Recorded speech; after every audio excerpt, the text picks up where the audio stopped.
Hello everybody, welcome again to another episode of the 47. For those of you who don't know, the 47 is the official number of men manslaughtered per week in Australia. In South Australia, with the election coming up this Saturday, it's a man a day, and I reckon even that's a little bit conservative. Actually, I don't think it's conservative, I think it's actually been hidden, obfuscated, fuzzed over, redefined, and if you're Australian, you're not offended by the word bullshitted. It's been covered over to hide those who are responsible for the deaths. Now, let's talk about the death, the murder of innocent until proven guilty. The femo-Marxist activists, and those are from the Chief Justice of South Australia, obviously a femo-Marxist activist, otherwise she wouldn't have the job.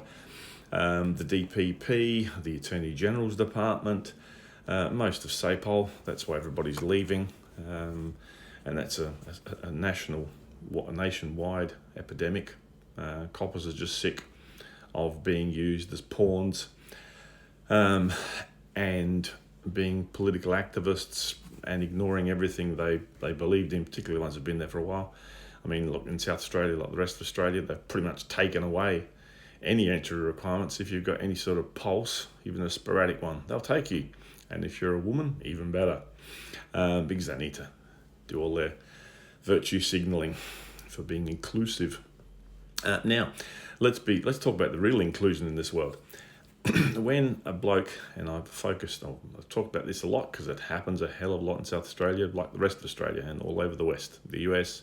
I wasn't aware in India that it was actually becoming, there's a death penalty for unproven or for false accusations made against men. It actually became an extortion industry. They would threaten you if you didn't give them cash. They'd accuse you of doing something unsavoury to somebody. And because the bureaucracy, I call it the badgeocracy, because it's basically all women, and if there are any blokes involved, I think there's a term people use called the manginas, simps or whatever the hell they are, just people who are swept up in it or doing it for profit, which is even more disgusting. There's plenty of that, sadly. But this isn't a site you're going to find people mincing words and pretending it doesn't happen. It does. Now, once upon a time, and for most other crimes, like if you murder somebody, particularly for a woman, that's a different kettle of fish. I'm talking about general population who aren't women or dress as women. There is a presumption of innocence. So if you're a drug dealer, it doesn't matter if you deal drugs with kiddies, all that sort of stuff. They'll protect you. They hide your identity. They do all sorts of stuff. And what happens if you're a falsely accused bloke? You're actually the victim, but everybody calls you the perpetrator without any investigation. And most of the investigations that I'm familiar with, and I've looked into dozens, because people talk to me. I'm sort of like a large nose sticking out of the proverbial crap, the sea of crap that we live in, where people pretend certain things are happening when they're not. Now, presumption of innocence. It's well and truly dead in Australia when there's a crime involving a woman making a false accusation against a man. 80 to 90% of the time, obviously it's very hard to get those numbers. The purple head shriekers in safety glasses, and I use these not as a political statement because I can actually see stuff.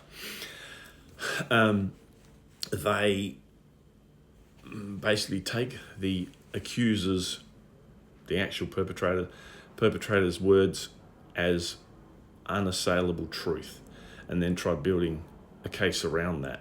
They get hidden, protected, funded. They get victims of crime money all the way up to $28,000. No conviction, no investigation, no evidence necessary, just some paperwork, and you need to know how to fill the paperwork out. Those of you who've made false accusations out there and didn't get the $28,000, sorry, you should have filled the paperwork out better. There are plenty of places. Yarrow Place, that's a champion organisation. Started off, I'm guessing, with sort of the right idea. I still get some criticism for criticising them. But seriously, if you are so rabid, do you think every man should be murdered? I don't really think you should be taxpayer funded because you're insane. That's, I don't support anybody who runs around saying that somebody should be murdered. And that's why I'm so anti-baby murder, because it's not your body, ladies. It's a choice you've made to sleep with an idiot, possibly. A lot of times he doesn't get a choice anyway. And there are ramifications. If you drink or drug drive, there are ramifications for that. You're not called a victim because you get caught. So that's another story. Back to the death of innocent until proven guilty. People out there in general population are still a little stunned that this is happening in a place like Australia. But it is people. Who it is. Go to the family court, and if it goes further from there, it goes into the district court. And all fun places to go. A bunch of deluded twits making money and pretending that they're doing something useful in the world when actually they're not. They're blood-sucking leeches, most of them. Not all, but most. And we need to call them what they are, acknowledge their part in this destruction of our society and the unnecessary deaths. People are still running around claiming the suicide rate for men, as hideous as it is. I mean, as I said, it's over twice what the national road toll is. Men kill themselves, and it's not suicide due to mental illness. Of course, there's some of that. But the vast majority are due to state-sponsored persecution. Like I've talked to broken men, I have done for years. Broken, shattered men who have been accused of horrific things that nobody's ever proved, nobody's even looked into it. But they've made it pretty much common knowledge and broadcast it around the place. These people have had their lives destroyed on the basis of an accusation, usually from an unhinged lunatic. And that's only part of my problem. My vast problem is the enablers, the police. You know who I'm talking about. There's plenty of you who sit there and flick through these accusations, help them fill the paperwork out, give them the key words they need to have in there to make sure it takes the next stage. And like I said, that's why I'm a huge fan of the current police commissioner. He's been there for a while, and he's an aider and abetter. So he's as guilty as anybody else of every time somebody does themselves in, and a lot of the times the numbers aren't counted because they've driven into a tree, a truck. I'm not suggesting any of this shit. People, don't be daft. Talk to somebody, reach out. There are people out there who've been through this and survived. And if you've got kids, even fucking less reason to do anything silly to yourself. Who the hell's going to look after them? You might be estranged from them. Been there, done that myself. And it's not pleasant. And I take my hat off to any bloke who's been separated from their kids for a number of years, particularly if their kid's under 10. That is hideous. That to me is more serious a crime than some definition sexual encounter that's her version of whatever the hell she claims, so she gets more house and more time with the kids, more maintenance payments from you, etc., etc. You're not alone. This is an effing epidemic.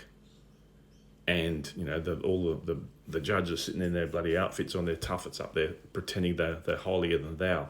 Nah, you're not. You've rolled around in the shit like everybody else, and there is no justification for what you're doing. And if you can sleep at night, well done, but you shouldn't. And one day, we'll have a Nuremberg Mark II in Australia, hopefully all over the West, where we take down all this garbage with the UN and everybody else that's complicit and actively involved in manslaughtering men. Because it's not something you wake up with every day. Like I said, I've spoken to lots of absolutely wrecked men. It's not much different than what happened in places like Gallipoli and the trenches in the First World War. You saw stuff that you can't unsee. You've been accused of stuff that is absolutely disgusting and goes against everything you believe in. And you also know it didn't happen. But everybody's running around, all taxpayer funded of course, carrying their little shooters and wearing their stormtrooper outfits, running around pretending you've done it. It's an insanity. And then you get people like Yarrow Place saying, we need to remove even more obstacles to convictions. Why don't we just kill people straight out? Because it's hollow point ammunition, do a great job of that. It'll end it pretty fast. Anyway, on that note, innocent until proven guilty is dead in Australia. There's no excuse for it. Don't forget it when you're voting on Saturday. Thank you, people.